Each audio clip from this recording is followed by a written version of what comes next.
Les vendredis de la philosophie, aujourd'hui je vous propose une émission spéciale, une rencontre avec le philosophe Giorgio Agamben.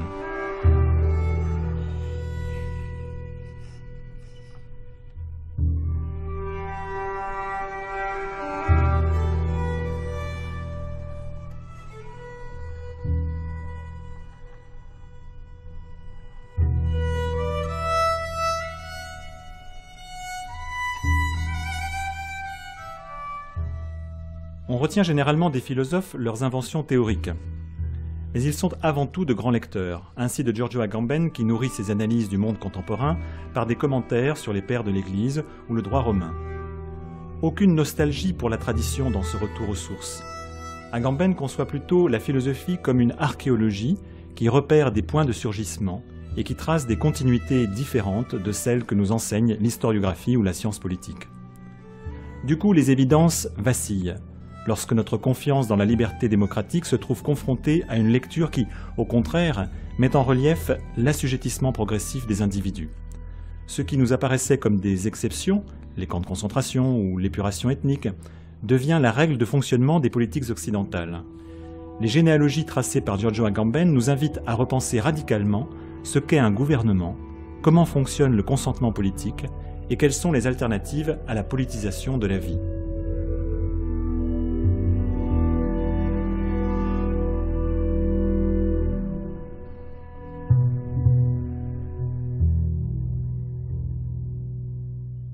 Giorgio Agamben, bonjour. Je voudrais vous poser d'abord cette question sur la définition de la philosophie. Qu'est-ce que c'est qu'une archéologie pour vous ? Aujourd'hui, on parle beaucoup d'archéologie, on fait l'archéologie du sujet, et au fond, moi-même, si je devais définir les recherches de mes dernières années, c'est bien une archéologie du gouvernement, qui continue celle de Foucault. Le problème, c'est de comprendre quel est le concept d'origine, d'arché, qui est en question dans une archéologie. Je crois que pour comprendre un concept, il faut toujours bien percevoir dans quelle stratégie il se trouve inséré, quel est le but pour lequel il a été formé. Si on prend l'essai de Foucault de 1971 sur Nietzsche et la généalogie, cette stratégie est claire. Il s'agit pour Foucault d'opposer ce qu'il appelle une généalogie ou une archéologie à la recherche d'une origine. L'idée, c'est, en suivant Nietzsche, de nier que l'origine est un privilège spécial, que l'origine soit quelque chose qui existe en soi, qu'on puisse rejoindre dans la chronologie comme un passé qui garde la forme et l'identité véritable d'un phénomène. Là, Foucault pose ce qu'il appelle un point de surgissement à l'origine. Je crois que la puissance d'un point de surgissement, justement, ce n'est pas le fait qu'il soit reculé dans le passé, inatteignable. Au contraire, c'est qu'il est tout près. Il est tellement près qu'on ne peut pas le percevoir. Moi, dans mon cas, je crois que je conçois l'archéologie comme la voie d'accès au présent. Et pourquoi ? Parce que justement, le présent est ce qui est difficile à atteindre. Là, je crois qu'on pourrait mentionner l'image de Walter Benjamin quand il dit que l'origine, c'est un tourbillon dans les flux du devenir historique. C'est-à-dire, l'origine est contemporaine du présent. Ou aussi l'idée freudienne, sa théorie du traumatisme, c'est-à-dire il y a dans la vie d'un sujet un événement que sa conscience ne peut pas accepter, c'est un trauma, et donc cet événement va être refoulé dans l'inconscient et il va ressurgir après ce qu'il appelle une période de latence sous forme d'un symptôme névrotique. Et là, le problème, c'est comment avoir accès à ces présents qui n'ont pas été vécus. Voyez, les traumas, qu'est-ce que c'est que le trauma ? C'est un présent qui n'a pas été vécu, donc il n'est vraiment pas un passé, n'est pas devenu un passé. Je crois qu'on peut dire que dans l'histoire, tout événement a un peu cette forme traumatique, c'est-à-dire c'est un présent qui reste non vécu et qu'il faut essayer d'atteindre. Est-ce que vous voulez dire que comme un analyste, alors, ce refoulement, vous essayez de le mettre en récit ? De le mettre en langage? Le problème, c'est que tandis que dans la théorie freudienne, il s'agit de revenir à l'événement traumatique et de le rendre conscient, dans les schémas les plus ou moins les plus banals, là, je crois qu'au contraire, il faut remonter au-delà du point où la scission conscient-inconscient s'est produite. C'est-à-dire, je conçois l'archéologie comme chose qui va vraiment donner accès à ce qui s'est produit au moment où ce que Freud appelle un trauma s'est produit. Mais aussi, là, encore une fois, quel est le statut temporel de ce phénomène, n'importe lequel. Là, je crois qu'il y a une comparaison très utile, c'est avec le travail de la linguistique historique. Bon, vous savez, la grammaire comparée a fait cette chose admirable et aussi presque folle, c'est-à-dire de reconstituer l'indo-européenne, c'est-à-dire une langue X qu'on suppose avoir été parlée par ces peuples européens qu'on ne sait pas où il était, quand il était là, etc. Et donc on a même la forme des mots indo-européens. Voilà. Je crois que tout devient plus clair si on comprend que ces mots, il ne faut pas les concevoir comme des choses qui étaient vraiment là dans le passé. C'est des algorithmes qui expriment un système de correspondance dans les langues qu'on connaît, dans les langues qu'on parle. Donc c'est quelque chose qui agit dans le présent.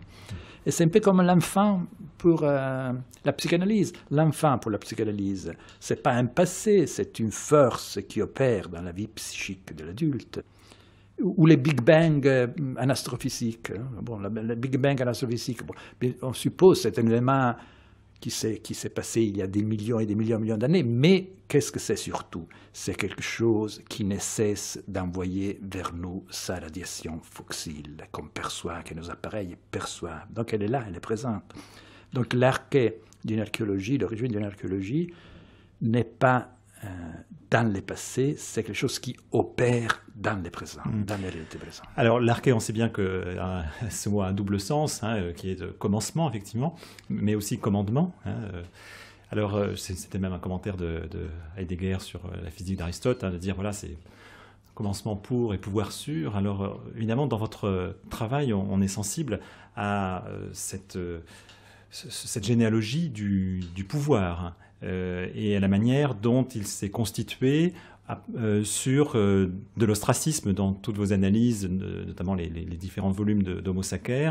On voit bien que vous opérez une sorte de renversement généalogique par rapport à nos évidences, puisque nous, on a plutôt tendance à penser que voilà, l'homme s'est formé à partir de la nature et s'est constitué comme un être de raison à travers la citoyenneté. Et vous, alors, tout d'un coup, vous renversez cette généalogie pour montrer, je vous laisse le dire peut-être, que pour montrer qu'il y a un ostracisme fondateur que vous repérez à travers, par exemple, la mise au ban dans le droit romain. Est-ce que vous pourriez évoquer en quelque sorte ce renversement généalogique? Oui, plutôt qu'un ostracisme, il faudrait dire une exclusion. Oui. Voilà, ce que j'essayais de montrer, c'est que les pouvoirs se fondent sur un mécanisme complexe qui est à la fois d'inclusion et d'exclusion, ou plutôt on pourrait dire d'inclusion par l'exclusion. Et au fond, là, le concept intéressant, c'est le concept d'exception. Puisque qu'est-ce qu'une exception? Eh bien, une exception, c'est même l'étymologie du mot, c'est capturer quelque chose d'extérieur. Donc exclure, mettre au banc, mettre dehors, mais pour l'inclure, pour le capturer. Alors, en quoi voyez-vous dans cette pratique inscrite donc dans aussi bien la théologie que dans le droit, en quoi voyez-vous, alors sinon l'origine, mais un point de surgissement qui nous fait comprendre le refoulé de la politique occidentale? Qu'est-ce qui vous permet tout d'un coup de dire, voilà, il y a sinon la vérité, mais en tout cas une vérité qui travaille notre présent? Oui, encore une fois, là, pour revenir à notre problème de méthode, oui. Il ne s'agit pas d'une vérité. Oui. Je ne prétends pas atteindre quelque chose comme une cause première. Non, c'est plutôt de l'ordre d'un paradigme, c'est-à-dire de quelque chose, un phénomène singulier, un exemple, qui existe donc bien comme un phénomène historique singulier, mais qui va nous permettre de construire un ensemble problématique plus vaste et de les rendre intelligibles. Donc c'est toujours comme ça que je conçois ces modèles, ces concepts, ces figures sur lesquelles je travaille.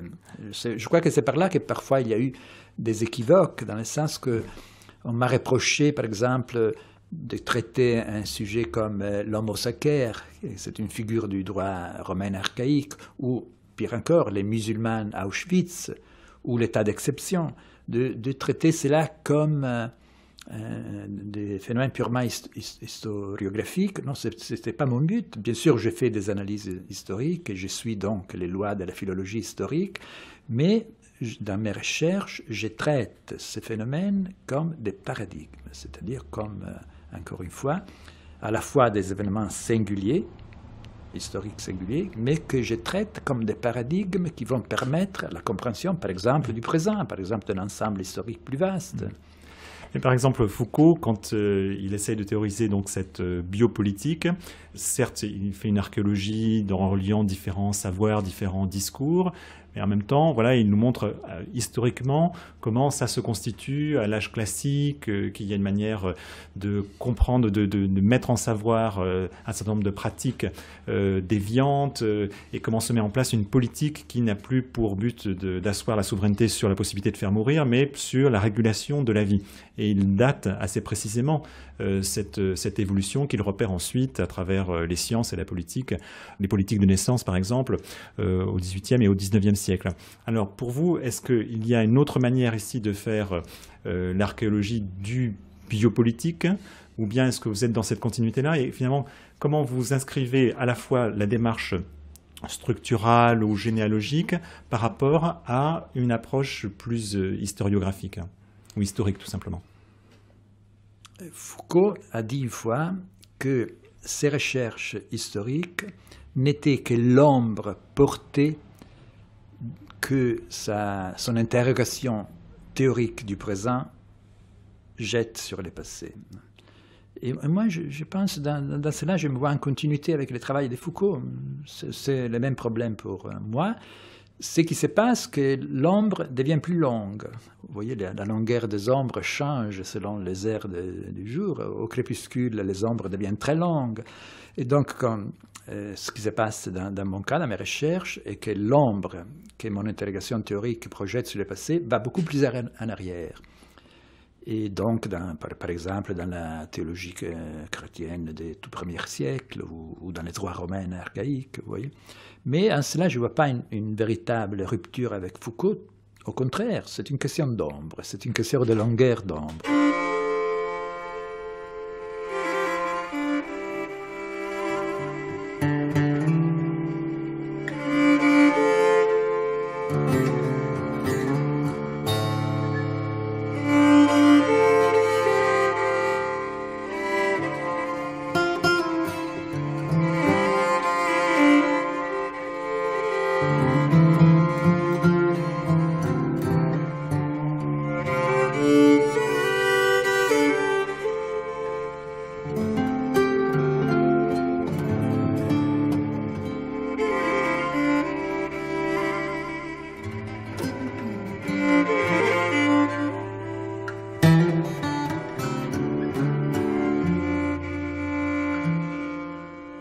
Restons un tout petit peu sur la question de la méthode, si vous voulez bien. Donc, vous analysez, comme Foucault aussi, des techniques d'assujettissement qui sont consubstantielles donc à la biopolitique, à la politisation de la vie. Alors, vous venez de dire que vous les référez aussi à un espace juridico-politique qui est beaucoup plus ancien que celui que Foucault avait mis en évidence. En même temps, sur la question méthodologique, Foucault il distingue généalogie et archéologie, et d'ailleurs, il n'a pas appelé ses livres généalogie, mais archéologie, et il dit quelquefois que les généalogies, pour lui, sont des antisciences, des gestes critiques. Justement, il reprend à Nietzsche cela.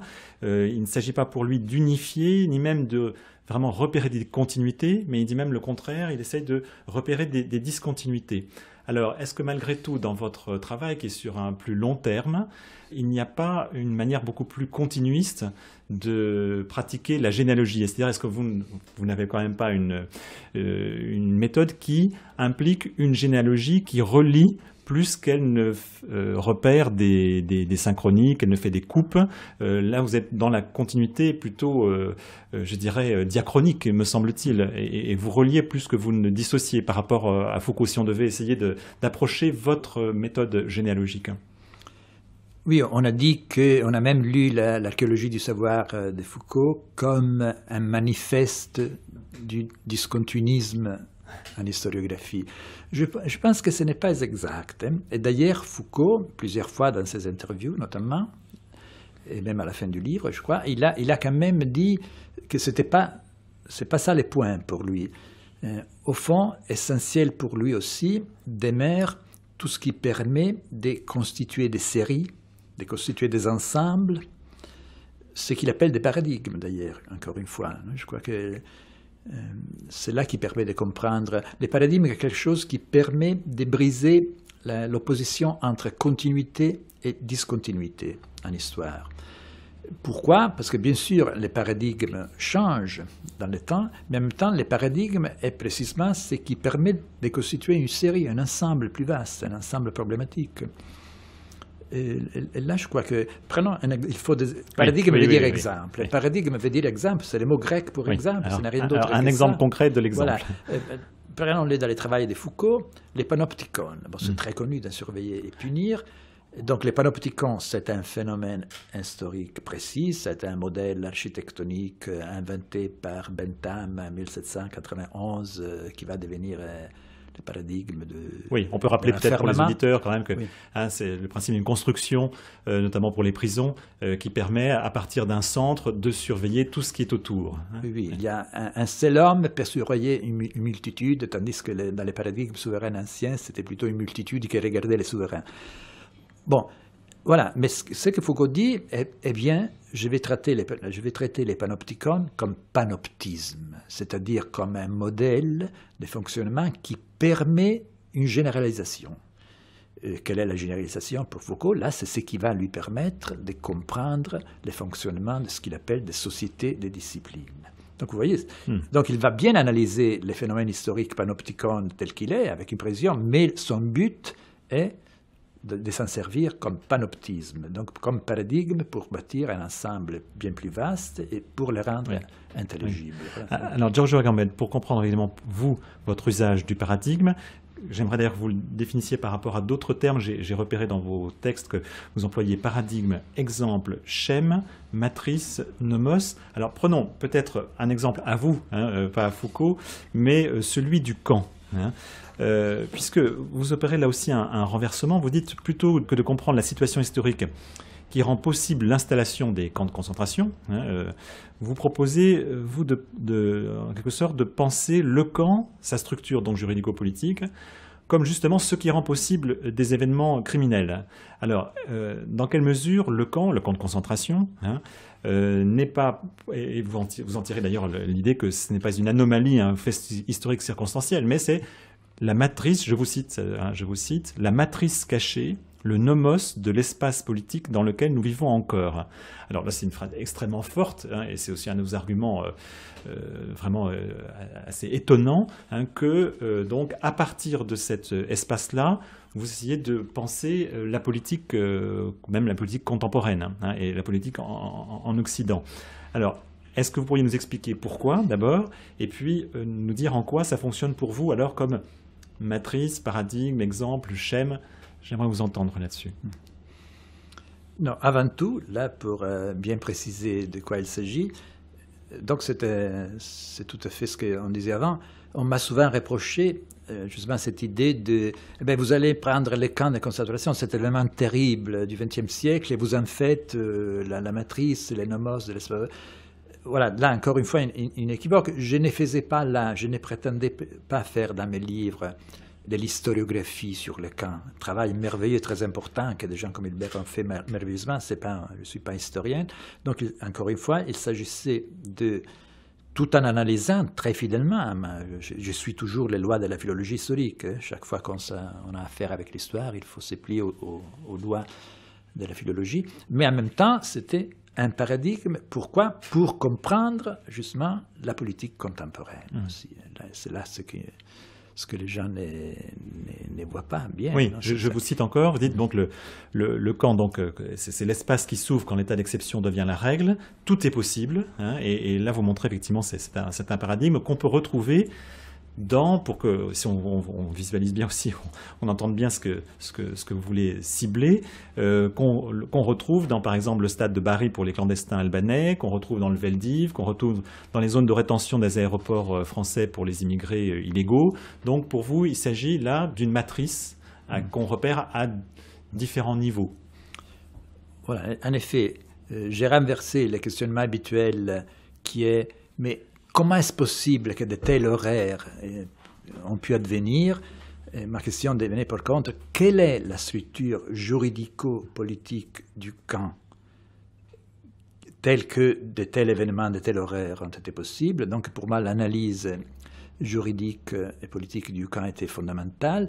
Et là, le concept qui m'est apparu, là c'est des travaux déjà anciens, c'est que c'est un espace d'exception, justement. Là, que si on examine les camps nazis au point de vue juridique, on voit que c'est un institut du droit d'exception. C'est-à-dire qu'il est entièrement régi par les droits, par l'état d'exception. Donc c'est même la matérialisation, on pourrait dire, dans l'espace d'un état d'exception. Hein, dans le sens que, en effet, la loi allemande est totalement suspendue dans les camps, et même les statuts politiques de celui qui entre dans les camps, même ces statuts déjà réduits à minimum, qui étaient les statuts du juif, c'est-à-dire quelqu'un qui avait déjà été presque privé de tous ses droits, même ces restes juridiques étaient enlevés au moment de l'entrée au camp. Donc ceux qui entraient au camp étaient réduits à ce que j'appelais un nu-vie, un vie nue, c'est-à-dire plus rien de juridique. Voilà, et seulement si on comprend ça, on comprend pourquoi de tels horaires ont pu advenir. De tels horaires n'étaient pas des horaires, c'était parfaitement légal, si on comprend que c'est un espace d'exception. Et c'est pour ça que les recours aujourd'hui irresponsables au modèle de l'exception, c'est partout aujourd'hui, même... Bon, depuis que j'ai fait ces diagnoses, les événements n'ont fait que les contempler. On dirait même que les modèles de l'exception et même les seuls modèles qui continuent à être employés. Par exemple, Guantanamo, c'est ça, ou la loi Patriot Act. Oui, toute la politique des États-Unis vise à établir une espèce d'état d'exception global face au terrorisme. Et donc, le monde entier presque devient un espace d'exception où toutes les lois ne fonctionnent plus de la même manière. Donc, bon, et là, tous les discours qu'on fait aujourd'hui sur la sécurité aussi, par exemple. Mais la sécurité, c'est une notion de l'état d'exception. C'est très lié à ça. Et donc, croire qu'on peut concilier une démocratie véritable avec une politique qui n'a plus d'autres concepts, d'autres paradigmes que la sécurité, ça c'est impossible. Est-ce que malgré tout, en faisant cette comparaison, vous ne procédez pas aussi par, je dirais, à la fois par analogie ou par homologie et par hyperbole, c'est-à-dire, voilà, vous avez pris dans un des volumes de Homo Sacer, ce qui reste d'Auschwitz, vous avez pris donc ici Auschwitz comme un exemple, au sens fort, hein, bien sûr, et vous, à partir de cet exemple, vous montrez que ça fonctionne de manière semblable. Alors, est-ce que, oui, c'est ça, c'est-à-dire que, est-ce que si on dit par exemple Guantanamo c'est Auschwitz, ou bien les camps de rétention pour les immigrés illégaux c'est Auschwitz, est-ce que on ne prend pas le risque de... Alors, il y a un double risque, c'est-à-dire de ne pas comprendre la singularité historique, non pas simplement d'Auschwitz, mais aussi des situations de rétention qui ont aussi, je dirais, leur logique politique qui n'est peut-être pas toujours la même, et aussi l'autre risque, ce serait une banalisation. Non pas qu'on ne soit pas choqué, évidemment, par ce qui se passe, mais si finalement on met tout sur le même plan, il n'y a plus d'échelle, est-ce que ce n'est pas un risque, et est-ce qu'il n'y a pas un peu de tentation de l'hyperbole dans votre travail sur le paradigme? Non, je ne crois pas. Je crois que, justement, encore, il faut revenir une fois encore à la notion de paradigme. Si je prétendais que Guantanamo et Auschwitz étaient des phénomènes historiques, au point de vue historique, la même chose, ça c'est faux. Je n'ai jamais dit ça. Donc c'est uniquement, je prends les phénomènes donc, en tant que paradigme, j'essaie de dégager une structure paradigmatique, dans ces cas-là, la structure de l'état d'exception. Et c'est uniquement sous le point de vue de ces paradigmes de l'état d'exception que les phénomènes vont construire un nouvel ensemble dans lequel c'est tout à fait vrai, parce que la structure du droit d'action, c'est la même à Auschwitz ou à Guantanamo. Elle n'est pas différente. Là, je suis prêt à discuter avec tout le monde. Oui, si vous voyez, mais donc, je ne prétends pas qu'il s'agit là historiquement du même phénomène. C'est une structure paradigmatique qui va nous permettre de comprendre ce qui se passe aujourd'hui. Et donc, c'est toujours comme fonctionne un exemple. Oui. Qu'est-ce qui vous intéresse? C'est l'analogie, oui. Pas la déduction ni l'induction. C'est donc l'analogie, vous confirmez. Donc, oui. Qu'est-ce qui vous a intéressé particulièrement dans ce texte, donc sur ce qui reste d'Auschwitz? Qu'est-ce qui vous a intéressé particulièrement, qui a motivé votre intérêt pour la lecture des textes de Primo Levi? Puisque là, dans ce texte, vous mettez en valeur effectivement une figure qui est celle du le rebut absolu, qui est le musulman, on l'appelle ainsi donc dans le camp. Et en même temps, vous analysez cette situation-là à partir de votre propre corpus de référence, notamment justement le droit romain, on l'a compris. Qu'est-ce qui a motivé votre intérêt pour ces textes-là, pour cette situation-là? Oh là, c'est clair, pour moi, c'était une réflexion sur l'éthique et les témoignages. Donc, ce n'était pas une analyse d'Auschwitz dans ce livre en particulier, donc ce n'est pas le cas pour Romain Sacker. C'était une réflexion sur les témoignages et l'éthique. Et c'est pour cela que cette figure du musulman, comme vous savez, on appelait musulmans dans les Auschwitz les déportés qui avaient rejoint l'état presque terminal, qui n'étaient presque plus, au moins ce qu'il disait ses copains, un être humain. Non? Il avait perdu toute conscience, toute faculté de répondre aux événements. Et là, donc, j'ai essayé de me poser la question, peut-on concevoir une éthique qui soit à la hauteur d'Auschwitz, c'est-à-dire qui soit à la hauteur du musulman, qui puisse ne pas exclure les musulmans comme « ah, ça c'est du non-humain, c'est l'inhumaine ». Vous voyez, c'était donc vraiment pousser l'éthique à la limite. Et en faisant ça, j'ai suivi les gestes merveilleux de Primo Levi, parce qu'il n'a fait que ça. Il a dit « ce n'est pas moi qui témoigne, je ne témoigne pas. Je ne fais que témoigner pour ceux qui ne peuvent pas le faire. » Et ce n'est pas en leur donnant la parole, mais presque en me privant moi-même de la parole. Donc c'est le geste inverse. C'était lui qui essayait de se mettre dans la position du musulman par rapport au langage. Donc là, pour moi, c'était la réflexion sur le témoignage. Certains lecteurs étaient surpris que vous ne parliez pas du judaïsme dans ce qui reste d'Auschwitz, que le judaïsme soit absent. Il n'est pas absent, c'était des juifs, surtout c'était des juifs. Pourquoi il est absent? Non, oui, mais vous faites davantage référence, disons, à des textes ou des analyses qui viennent du christianisme. Ce n'est pas forcément un reproche, c'est une surprise simplement que cette question-là de la théologie donc, juive n'intervienne pas. Est-ce que c'est parce que il n'y a pas non plus de la théologie chrétienne, donc il n'y a pas une perspective théologique dans cette recherche.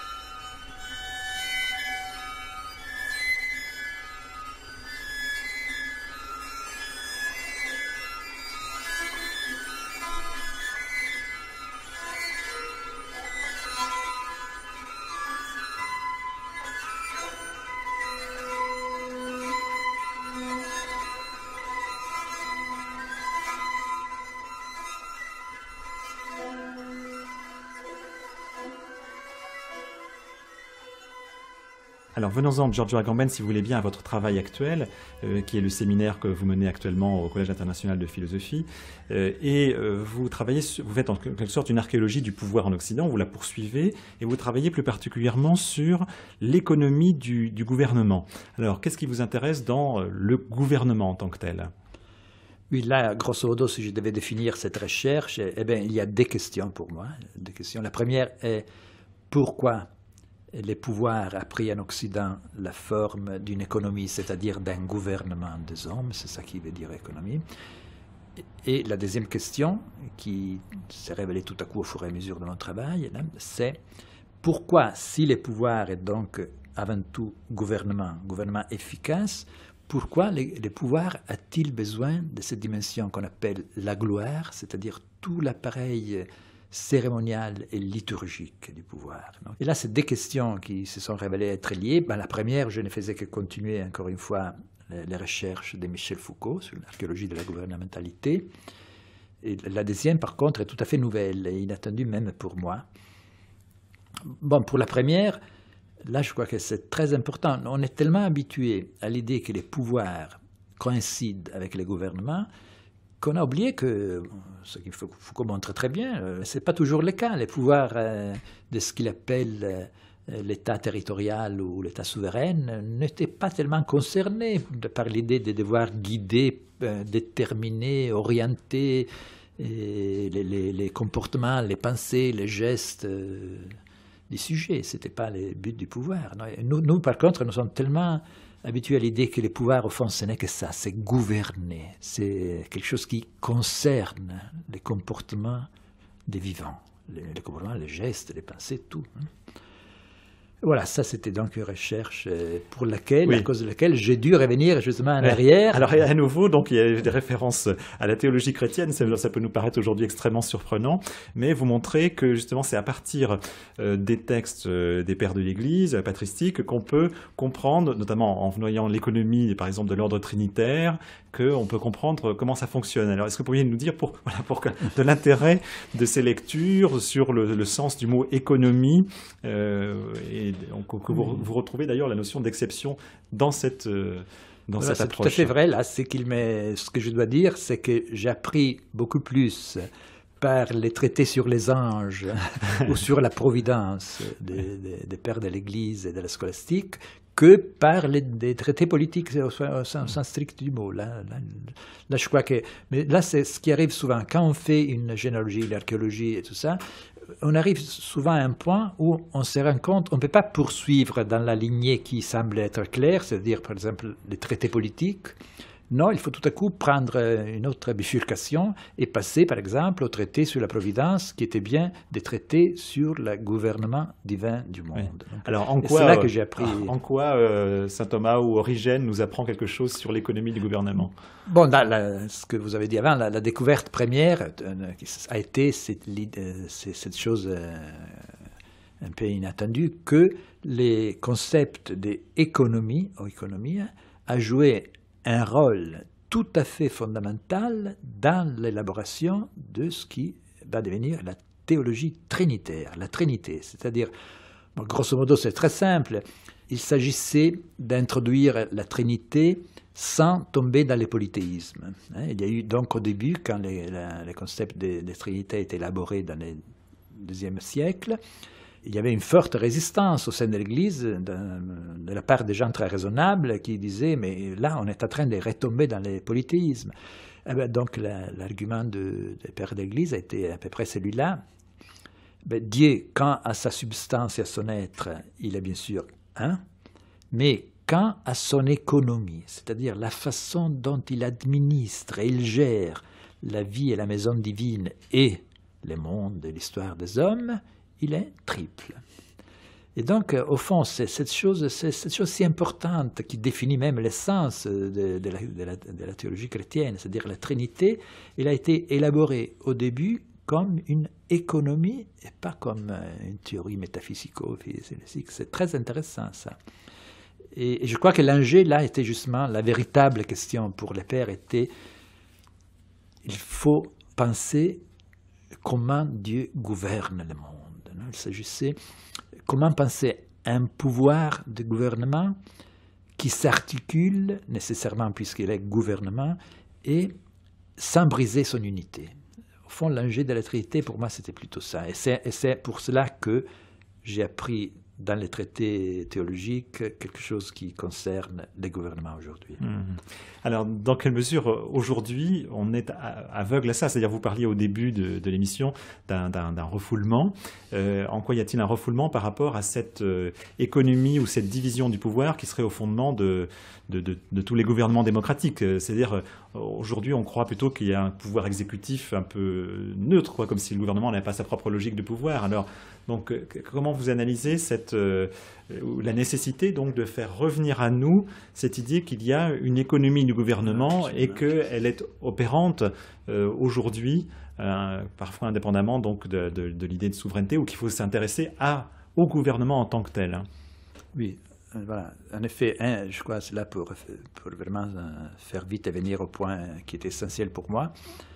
Ce que j'ai appris en travaillant sur la théorie de l'économie divine et de la providence, c'est que les pères vont bâtir une machine de gouvernement double. C'est-à-dire que le gouvernement, il est toujours double. Dieu ne gouverne pas le monde directement dans les détails. Dieu va gouverner par loi et principes généraux. Et dans un autre plan, sur les cas particuliers, les détails et tout ça. Et la machine est toujours double, et là, les pères, par exemple aussi les grands scolastiques comme Thomas, vont concevoir un plan comme le plan de l'ordre général, de la rationalité générale, et l'autre plan comme une exécution, un pouvoir exécutif.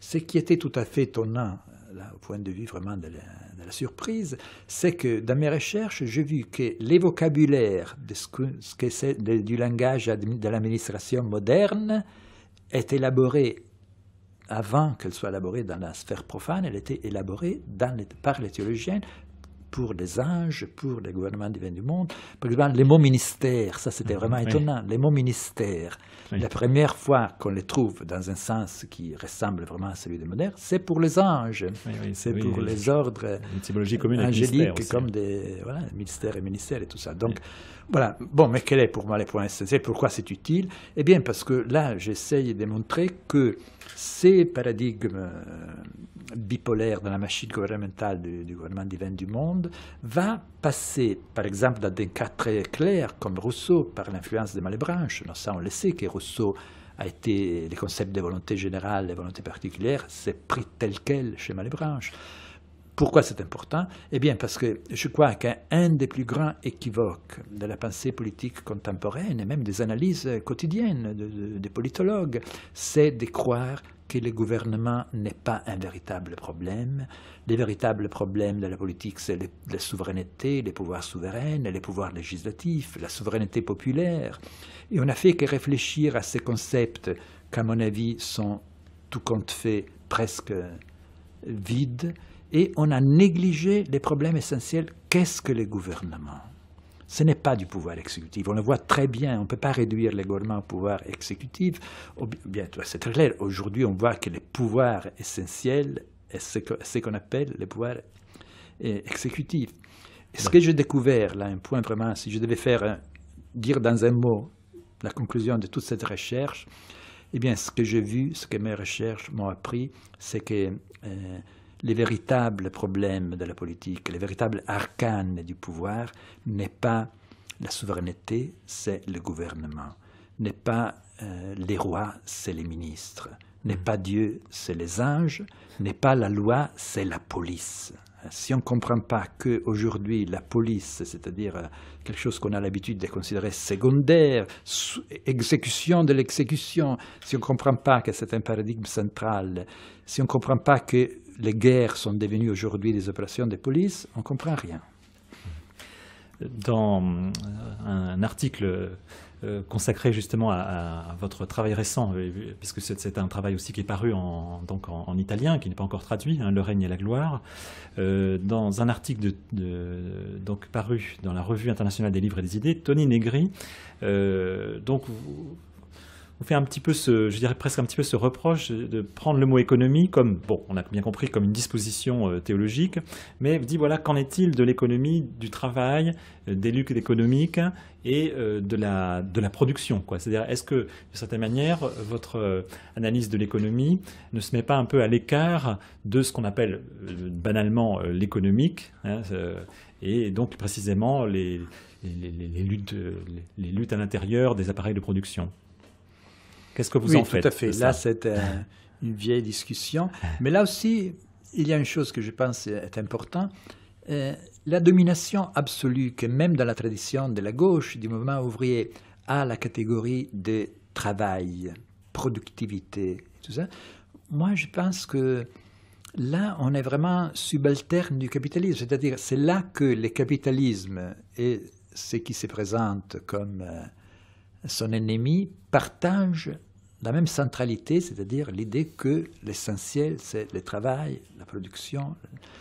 Et voilà, encore là on revient à l'autre aspect de ma recherche, gloire, les liturgies. J'étais en train de travailler là sur les anges en tant que ministre du gouvernement divin, mais tout à coup j'ai vu, bon, mais les anges se définissent par le fait qu'ils sont des ministres, ils vont exécuter le pouvoir, le gouvernement divin, mais aussi par le fait qu'ils sont ceux qui vont célébrer la gloire de Dieu. Pourquoi Dieu a-t-il besoin de gloire? Pourquoi le pouvoir a-t-il besoin de cérémoniel et de liturgie? Et c'est là que tout à coup, donc, une dimension alternative à la productivité et au travail m'est apparue, ce qu'on pourrait appeler presque une activité qui est plutôt proche du désœuvrement, quelque chose une activité qui va consister à rendre inopérants les œuvres et les opérations, etc. Oui. Alors ça, c'est un point sur lequel j'aimerais beaucoup vous entendre, Giorgio Agamben, parce que quand on lit vos ouvrages, donc on est mis face à une sorte d'assujettissement implacable, progressif dans l'histoire, engendré d'ailleurs par ceux-là même qui le subissent. Alors on se demande, voilà, quelle est la résistance possible à ce gouvernement, à cette politisation de la vie. Alors vous venez de faire intervenir ici le terme de désœuvrement. Alors comment il faut le prendre? Désœuvrement, on a compris, actif, sorte une inopérabilité ou une manière de rendre inopérante un certain nombre de fonctions ou de politisation de la vie. Alors comment il se manifeste ce désœuvrement? Dans un de vos livres aussi qui vient de paraître sur l'amitié, on peut se dire, ben voilà, effectivement, peut-être qu'il y a un certain nombre de relations qui peuvent échapper à cet arraisonnement de la vie.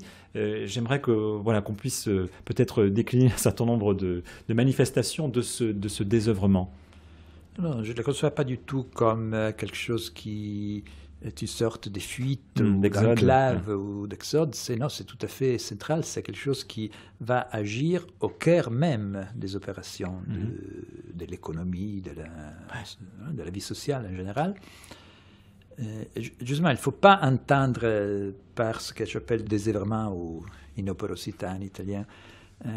C'est pas tout simplement l'inactivité, pas du tout. C'est pas l'oisivité, bien que l'oisivité est tout à fait respectable, mais c'est pas du tout ça.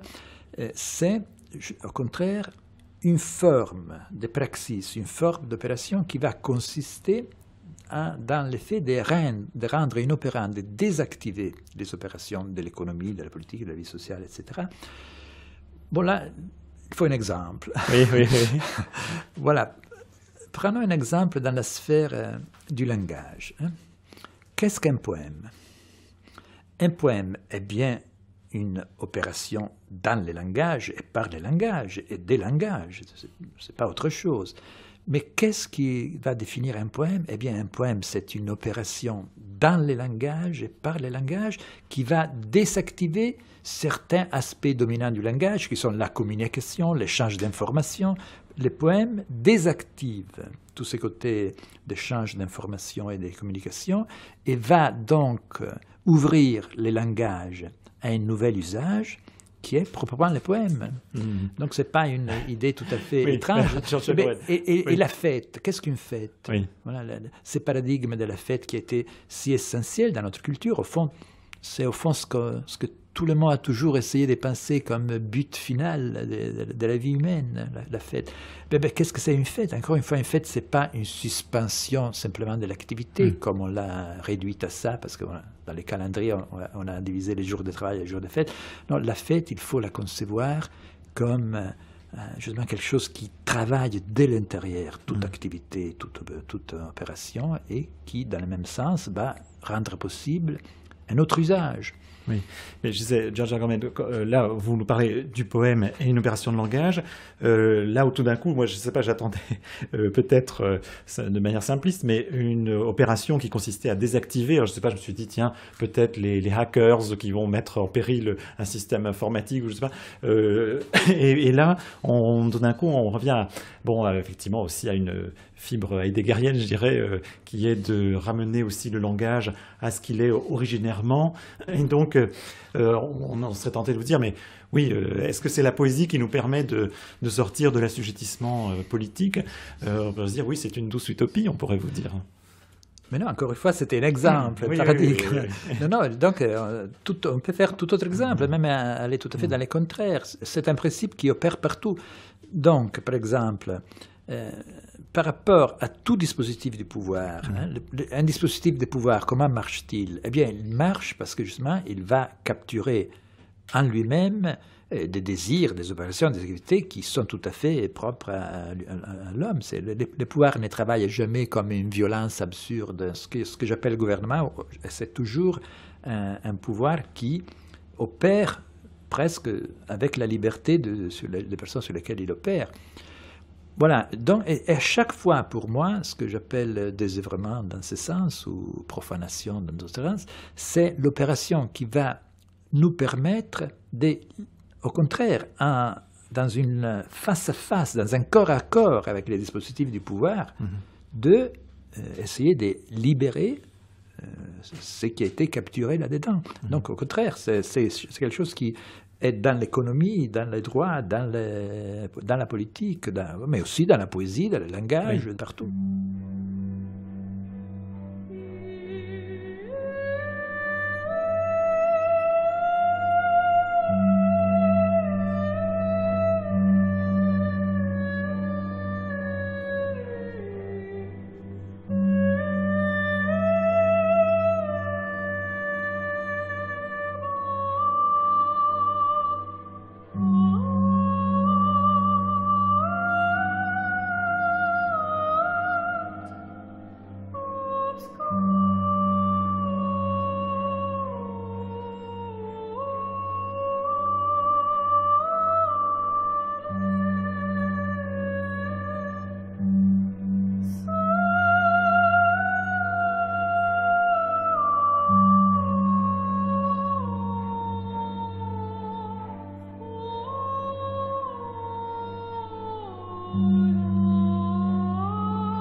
Alors, dans ces opérations de désactivation, est-ce que quelque chose comme du commun peut surgir, comme peut-être une politique de l'amitié? Je vais reprendre ici ce terme ici à l'analyse que faisait Derrida de cette possible communauté. Vous avez dans votre livre sur l'amitié, vous dites, je vous cite, « Les amis ne partagent pas quelque chose, comme une naissance, une loi, un lieu, un goût. Ils sont toujours déjà partagés par l'expérience de l'amitié. L'amitié est le partage qui précède tout autre partage, parce que ce qu'elle départage est le fait même d'exister, la vie même. » Alors, dans quelle mesure y a-t-il ici, alors je ne sais pas, un contre-modèle ou une possibilité d'échapper à l'assujettissement? Est-ce que ça peut former ici une communauté, cette idée d'un partage en quelque sorte qui serait antérieure à l'idée même de partager une identité ou une appartenance? Oui. Je vois que vous essayez de me contraindre à me faire, à donner des indications précises. Je me rappelle qu'une fois, j'ai parlé avec Guy Debord et je l'ai traité de philosophe et lui m'a répondu « Je ne suis pas un philosophe, je suis un stratège. » Or, je ne suis pas un stratège, donc je n'ai pas donné des recettes d'action, et surtout que je ne crois pas à l'opposition pratique-théorie. Bon, mais là, en même temps, là l'idée, c'était ce très beau texte d'Aristote où il définit l'amitié vraiment comme quelque chose, une douceur qu'on ressent, un partage qu'on ressent dans l'effet même d'exister, dans la joie même de vivre. Cette joie, elle est partagée, il y a toujours un autre, il y a l'ami, c'est ça l'ami. Bon, là, j'ai trouvé un passage fantastique. Donc, là, plutôt, si l'ennemi, c'était plutôt Schmitt, c'était plutôt comment on peut échapper au paradigme ami-ennemi, le paradigme schmittien. Qui allait briser la symétrie ami-ennemi dont se sert Schmitt pour définir la politique et montrer un excès irréductible de l'amitié par rapport au couple schmittienne. Mais malgré tout, Giorgio Agamben, vous avez écrit un très beau texte qui s'appelle « La communauté qui vient », où vous essayez de dessiner justement cette communauté qui serait formée par des singularités quelconques, hein, sans concept ni propriété, hein, sans condition d'appartenance, d'identité. Alors, qu'est-ce que c'est que cette... Et vous avez dit aussi communauté qui vient malgré tout. Hein, donc, l'être qui vient dans cette communauté, ce n'est pas un universel, ce n'est pas une collection d'individus, c'est un être quelconque. Qu'est-ce que vous voulez dire par là, quelconque? Voilà. Je crois que là, il faut promettre quand même quelque chose dans laquelle je crois profondément et qui est aussi, à mon avis, défini les tournants de la contemporanéité. C'est-à-dire que moi, je trouve plus mystérieuse la façon dont fonctionne l'esprit ou la tête de l'homme quelconque, de l'homme ordinaire, que la façon dont fonctionne la tête de Spinoza ou de Kant. Vous voyez ? Le véritable mystère et aussi le véritable enjeu, c'est de comprendre l'homme ordinaire. C'est ça le but. C'est pour ça que là, j'ai essayé de réfléchir sur le quelconque, sur l'homme qui est le quelconque. C'est l'homme ordinaire aujourd'hui, un homme où toutes les identités ont été anéanties, parce que c'est bien ça. Hein. Il n'y a presque aucune des identités qui ont défini les sujets politiques ou métaphysiques de notre tradition culturelle tiennent plus. Hein. C'est une espèce d'indétermination, une espèce de bouillie d'être qui définit l'homme aujourd'hui, et j'ai essayé de travailler sur cela. Est-ce que cette communauté se reconnaît? Est-ce qu'elle doit aussi s'instituer? Est-ce qu'elle doit prêter serment par rapport justement au consensus démocratique qui est une nouvelle forme de l'acclamation? Est-ce qu'il y a d'autres modalités de ce partage d'une communauté formée par ces singularités quelconques? Non, bien sûr, c'est plutôt quelque chose qui semble, par son indétermination, échapper à toute prise. Hein. C'est pour ça qu'il me semble... Est-ce qu'elle échappe au langage aussi? Ou est-ce qu'il y a un usage du commun? Est-ce qu'il y a un usage du langage qui peut véritablement correspondre à cette communauté sans appartenance? Là, peut-être, on devrait revenir à un autre exemple. C'est un langage qui désactive toutes les fonctions traditionnelles du langage. Ou plutôt, peut-être, je dirais... Dans la communication, si vous voulez, parce que tout à l'heure, vous avez envisagé le poème comme un certain rapport aussi qui vient défaire la signification, mais là, dans le langage comme communication, dans une communauté, précisément. Quelles sont les modalités qui permettent de faire vivre cette communauté sans appartenance? Question compliquée. Là. Mais là, si on revient au langage, je crois quand même plutôt de chercher dans les langages lui-même ce qui fait la différence par rapport soit au langage des animaux, soit aux autres usages possibles du langage. Je crois que ce qui m'intéresse aujourd'hui, c'est la relation du parlant à son langage, à son acte de parole. Hein, parce que là, j'ai beaucoup travaillé justement sur les serments, qui me semblent être les modèles qui a déterminé, au fond, qui a joué un rôle énorme dans l'histoire de notre culture et dans l'histoire du pouvoir. Il ne faut pas oublier qu'il a été défini, et je crois que l'historien qui a fait ça, il avait raison, les serments et les sacrements du pouvoir. Bon, moi, j'ai poursuivi encore une fois l'archéologie et j'ai essayé de comprendre les serments comme sacrement du langage, comme archétype de la relation qui va régler les rapports entre les parlants et ce qu'il dit. Donc, il me semble dans ces cas-là que ce qui vraiment distingue l'homme des animaux, ce n'est pas le langage lui-même, mais le fait que l'homme est le seul animal qui s'est engagé dans son langage, qui a décidé qu'il allait tenir sa parole, qu'il allait y avoir une relation éthique entre les parlants et ce qu'ils disaient. Dans ces formes de désœuvrement, il y a donc cette désactivation, et en même temps vous avez quand même écrit aussi un texte sur la profanation, où là il y a une sorte de, je ne sais pas si je l'ai bien lu, mais une sorte de, quand même de révolte où vous dites profaner, donc c'est d'une certaine manière reprendre la main ou restituer à l'usage commun ce qui a été séparé dans la sphère du sacré.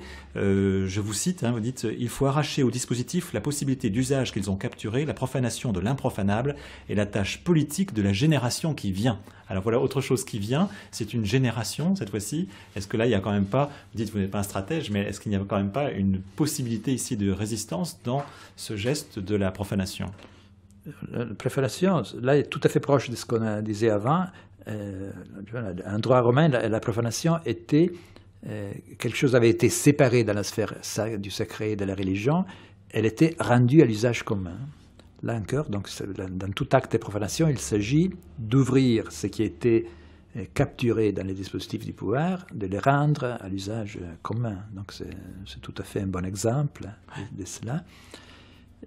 Vous verriez aujourd'hui des gestes qui vous paraissent correspondre à la profanation? Oui, quand je dis qui vient, il ne faut pas l'entendre. Oui, c'est pas le futur. Là, ce serait une bonne question. Ce serait qu'est-ce qui est les contemporains, qu'est-ce qui définit la contemporanéité.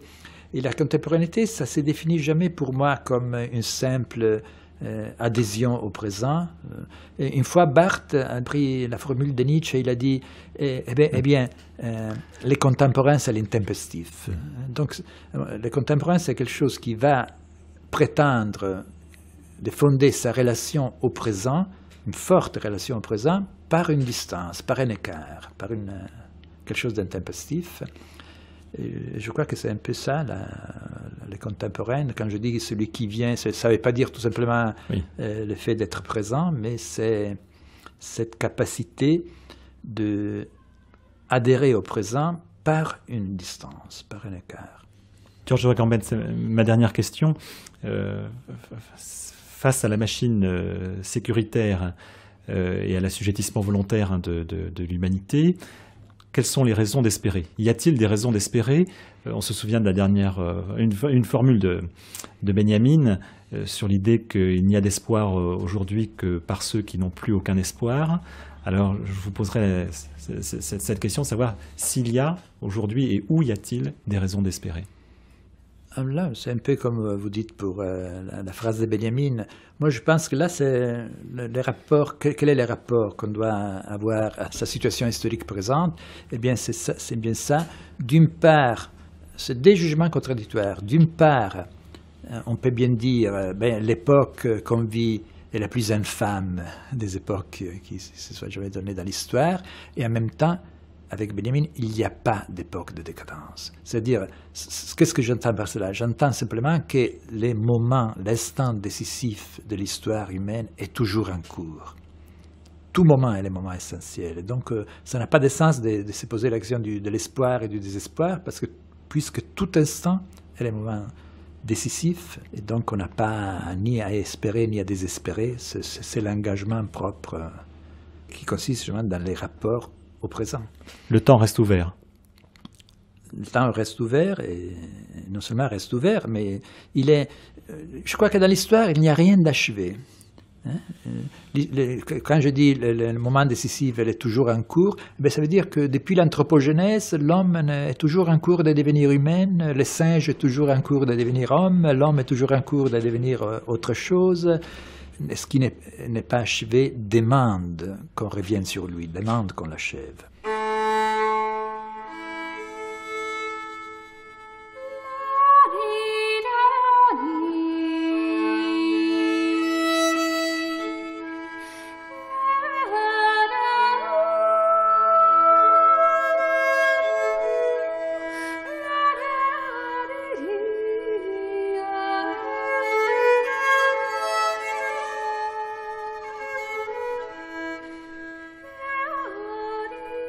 C'était les Vendredis de la philosophie, présentés par François Noudelman avec la collaboration de Marianne Chassor. Prise de son Nicolas Mathias, réalisation Clotilde Pivin. Je vous donne rendez-vous la semaine prochaine avec ce sujet, la logique de l'abattoir.